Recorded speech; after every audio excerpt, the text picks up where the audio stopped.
does this make sense?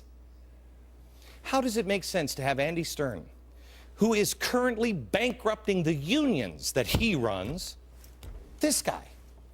We have him now trying to work on the deficit. Here's a guy who is for global government and globalization.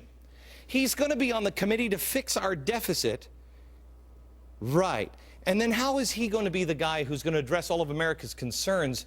You know, the American worker. How is this guy going to protect the American worker when he's creating a global union? Could we just noodle it for just a second? Because it doesn't work. How about cap and trade? We're still pushing that. You got to be kidding me. Even the progressive Republican, Senator Lindsey Graham, has proposed now putting a price on carbon. Oh, well, Lindsey, that's going to be good for the economy. Let's start with a very focused carbon tax. Focus. Did I remind you a minute ago? Spain, they tried this. They're paying the price for every green job gain. Of course, they don't have that, probably the greatest gift of the 20th century to mankind, Van Jones creating it. But Spain, I'm sure, has somebody equally as cool creating green jobs. For every one they gain, they lose 2 somewhere else in the economy. And do you remember what the president said, watch this, about cap and trade on the campaign trail? My plan of a cap and trade system, Yeah. electricity rates would necessarily skyrocket. Oh, that's going to be good. Necessarily skyrocket. Well, I guess he wasn't kidding, because according to Harvard's Belfer Center for Science and International Affairs, to meet the Obama administration target for cutting greenhouse gases, if we do this, this is how much gasoline is going to cost you. If we just do what this clown says to do. 1, 2, 2 plus 5, I went to Harvard, 7. $7 a gallon for gasoline from Harvard today. How's that going to work out in our economy? How's that going to work out in your family? Right now, you pay, what? We paid $3.50, I think, for this gallon. $3.29? $3.29. I can't believe it. In New York City, there's got to be a milk scam going on. Some places, you pay up to $5 for a gallon of milk. You're going to pay $7 to get into your car to go get the gallon of milk. Now, let me ask you this. The milk's not just, you know, put into this. This isn't how it comes from the cow. And the cow isn't in the back of the supermarket. How much is it going to affect the price of milk when the farmer has to pay $7 a gallon for gasoline, and the trucker has to pay $7 a gallon for gasoline, and you have to pay $7? How much are you going to be paying for milk for the kids? How much? I'm not the smartest guy in the world. I barely honestly made it past algebra. But I can figure this one out. This is not sustainable. And they're not even trying. I mean, are you really trying to convince me that we have much smarter people than me, who have achieved power, who are in the White House, and they're currently voting and crafting health care and cap and trade and stimulus packages, and they really have no idea that big government doesn't work?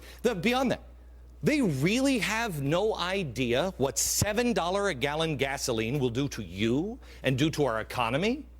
Really? Come on. Come on. The only way any of this makes any sense at all is if you include the theory that we've talked about on this show many, many times, Cloward and Piven. These are popular and influential radical leftists who felt the only way to implement the system that they wanted was to collapse the current one.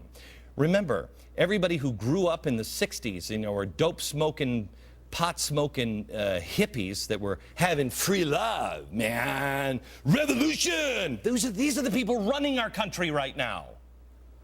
So they said, well, we're going to finally have our revolution. They will collapse it, but they'll have a structure of a new system in place. That's what healthcare and cap and trade is all about. Power and money. Come on.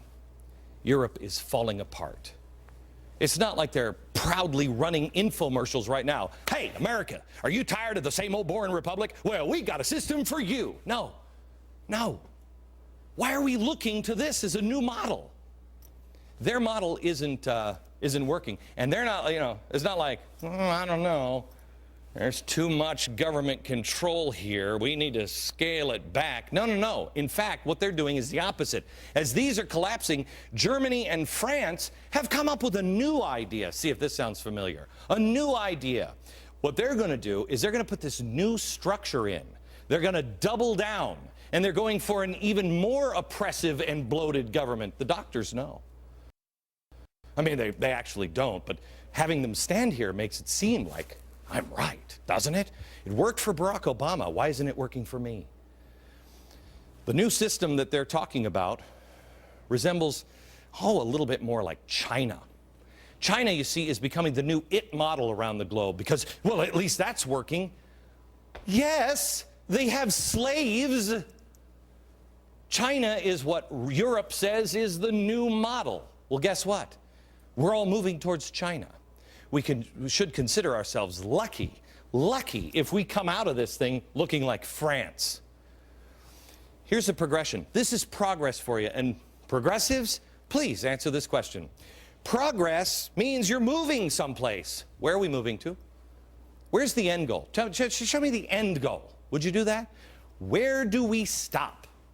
Here's where we started. No government, anarchy. With the Articles of Confederation, we were right here in anarchy. Didn't work. So in 1791, we did a constitutional republic. And we told, our founders promised that our federal government would never leave this circle. Never. And then we drifted, and we drifted. So we upped the circle just a little bit and drifted. 1900. Progressives. They decide, instead of taking it, this is where Teddy Roosevelt, he took us over here. But at 1900, here's what they did. Where's the eraser? Here's what the progressives did. This is no longer a choice. No, this is outdated. It's old. It doesn't work. No, no, no, no. No, no. We start here. Now, we don't want to go all the way here. So we're just going to go here. Woodrow Wilson, FDR. Now, here's Europe. Here's where we are now under Obama. We're almost at Europe, but Europe is collapsing, and Europe is making progress this direction too. So when this collapses, well, that wasn't big enough government, so maybe we should look over here. Oh, now we're into Russia territory. Wouldn't that be great? And what's right after Russia? On the progress, the scale of progress to an even better government? China. You ask anybody who really looks at global politics and they will tell you China is the new goal. Why do you think there's so many Maoists hanging around the White House? Ron Bloom, Anita Dunn, Van Jones. Because this is where we're headed unless we put the brakes on. It's not a place you want to live. Yeah, they have 200 million people living comfortably in middle class. It's great, but another billion are living in complete and total hell, poverty, and oppression. Do you remember the young Chinese Olympic gymnast from the 2008 games? Let me bring you over here again. I'm sorry, this is a crazy show, isn't it? Here's an exchange from the press conference after she won the medal. This girl, okay? They asked her, are your parents here to see you compete among the cheering crowds? She said, I don't know. Well, when was the last time you went home? Oh, I don't know. Oh, when was the last time you went home? Before I joined the national team, okay? When was that? More than a year ago? Will you go to holiday after the games? I don't know. Is this what you want to live under? This isn't it. Does that sound like the system you want your kids growing up in? Sure, they can make things cheaper with slaves. Healthcare? Show the debt clock, please. Let me see if I have this right. We owe this right now. This is what's on the bottom line right now. But the real number is almost $120 trillion. Now, so they say we're going to fix this with government because evil health care, evil health insurance companies. What we do is we have to have people without pre-existent. So in other words, if you're sick, you have cancer, the health insurance companies have to take you. And they can never, ever drop you. Oh, well, that's a business model that only the doctor over here really understands. Because I don't. It doesn't work in business. It'll put all of the insurance companies out of business, period. And that's the intention. Collapse the system, create a new one. And one of the guys right smack dab in the middle of it is Andy Stern from SEIU. I'm going to show you his own words, how he describes where this country is going. You tell me if it sounds more like China, France, or what used to be called the United States of America. Back in a minute.